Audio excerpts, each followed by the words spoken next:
Des développeuses héroïques ont été effacées de l'histoire. Alors, qui sont ces femmes? Qu'ont-elles accompli? Comment des hommes ont-ils tout fait pour effacer leur existence? Je vous dis tout dans cette vidéo. Aux États-Unis et même partout dans le monde pendant la Seconde Guerre mondiale, alors que les hommes sont au front, les femmes travaillent très dur pour faire tourner le pays. On les retrouve bien sûr dans les usines, ce dont on parle beaucoup, mais aussi dans les milieux scientifiques. Des mathématiciennes réalisent alors entre 40 et 50 heures de calcul pour réussir à trouver les trajectoires de tir balistique. Pour faciliter leur travail, il serait bien sûr préférable d'utiliser une machine. Alors laissez-moi vous présenter l'ENIAC. L'ENIAC, ce qui signifie Electronic Numerical Integrator and Computer, était l'un des premiers ordinateurs électroniques au monde qui a été construit à l'université de Pennsylvanie pendant la Seconde Guerre mondiale pour aider à calculer les trajectoires de projectiles.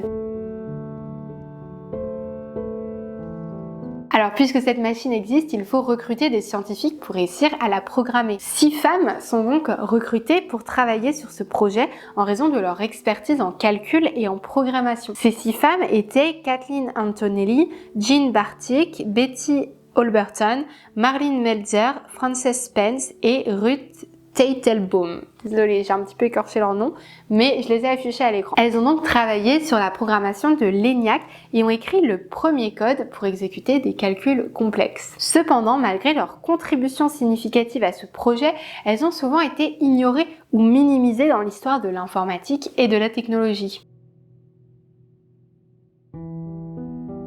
Alors, comment est-ce qu'elles ont disparu en fait de l'histoire? Eh bien, ces développeuses de l'ENIAC ont été effacées pour plusieurs raisons. Déjà, à l'époque de la Seconde Guerre mondiale, les femmes en général étaient considérées comme des personnes vraiment secondaires dans le milieu scientifique et technique. Les développeuses de l'ENIAC ont été reconnues pour leur travail durant la guerre, mais une fois la guerre terminée, elles ont été rapidement éclipsées par les hommes qui ont pris le crédit pour leur travail. Ça vous rappelle sûrement d'autres histoires que je vous ai racontées, notamment celle de Rosalind de Franklin par exemple. Les photos ont même été retouchées pour les effacer de ces clichés et les remplacer par des hommes. Si, je vous jure, je vous en reparle juste après, mais c'est assez fou. En outre, la société de l'époque n'encourageait pas les femmes à poursuivre les carrières scientifiques ou techniques et beaucoup d'entre elles ont abandonné leur carrière pour des raisons personnelles ou pour des obstacles liés à leur genre. Enfin, les médias de l'époque ont souvent négligé de couvrir le travail des femmes en sciences et en technologie, ce qui a contribué à l'effacement de leur contribution à l'histoire. Les développeuses de l'ENIAC ont été réhabilitées par l'histoire principalement grâce à des efforts qui ont été faits pour reconnaître leur contribution importante à la technologie informatique. Au fil du temps, en effet, des chercheurs, chercheuses et journalistes ont commencé à explorer le rôle des femmes dans l'histoire de la technologie et à souligner leur impact sur l'industrie informatique. De plus, des organisations et des groupes de femmes en technologie se sont engagés à promouvoir la reconnaissance des contributions de femmes à la technologie informatique et à encourager l'inclusion des femmes dans cette industrie. Mais cette réhabilitation, on la doit surtout à une personne, Kathy Kleiman.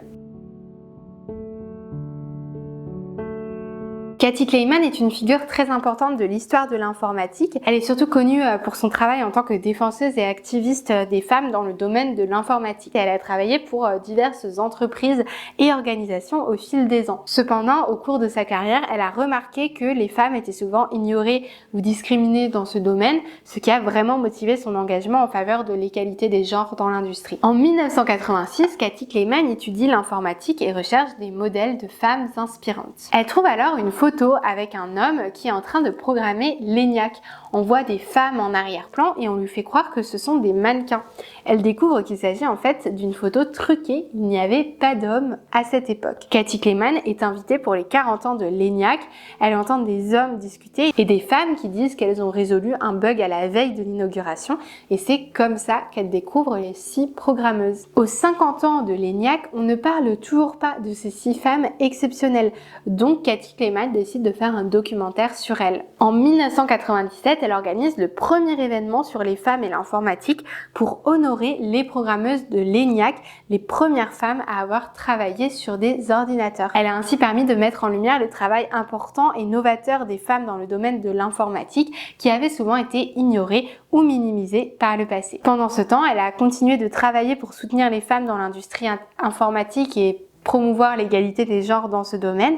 Elle est d'ailleurs considérée comme une pionnière pour les droits des femmes dans l'industrie informatique et elle a permis de retrouver et de mettre en lumière beaucoup de femmes qui ont été ignorées et supprimées de l'histoire dans ce domaine de l'informatique. Voilà, c'est la fin de cette petite histoire qui vous aura permis, j'espère, d'apprendre des choses sur ce sujet. Grâce au travail de Cathy Kleeman, les programmeuses de l'ENIAC sont aujourd'hui reconnues pour leur contribution importante à l'histoire de l'ordinateur et de l'informatique et elles inspirent de nombreuses femmes à poursuivre des carrières dans ces domaines. Malgré tout, cette histoire reste quand même assez peu connue du grand public. Personnellement, j'en avais jamais entendu parler avant la fin de l'année dernière, donc j'espère que vous allez contribuer à la faire circuler. Merci beaucoup en tout cas d'avoir regardé cette vidéo. Pensez à laisser un petit pouce bleu si vous l'avez apprécié et à vous abonner à ma chaîne YouTube. Je sors une vidéo chaque dimanche. Vous pouvez aussi me rejoindre sur Instagram pour plus de contenu et me soutenir sur mon Tipeee. Je vous dis à la semaine prochaine pour une nouvelle vidéo. Bye!